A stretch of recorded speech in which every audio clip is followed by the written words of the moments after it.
Bonsoir, bonsoir. Comment nous y, comment nous y? Moi, salue nous très fort aujourd'hui.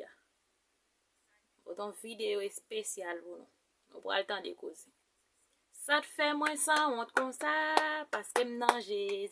Ça te fait moins sans honte comme ça, parce que m'nan Jésus. Ça te fait moins sans honte comme ça, parce que m'converti. Ça te fait moins sans honte comme ça, parce que m'converti. N'a chanté joie, parce que m'converti. N'a chanté joie, parce que m'converti. Parce que moi sans honte comme ça, parce que m'converti. Ça te fait moins sans honte comme ça, parce que m'converti. Ça te fait moins sans honte comme ça, parce que m'se chrétien. Tade nos amis. Gede bagay yon moun fe ou.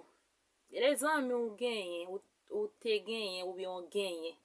Gede bagay moun sa fe ou. Gede bagay moun sa fe ou. Même bonjour bata dwe di moun sa non. Kote l passe wata supposé passer là non. Sou e moun sa tap vini à droite ou même se kite passer à gauche di ou.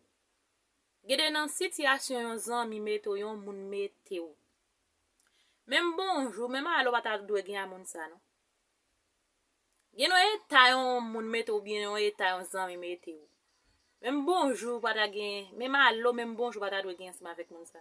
Mais puisque vous êtes chrétien, puisque vous êtes moun converti, ou obligé bonjour frère, bonjour sem, ou obligé parler ensemble avec moun sa.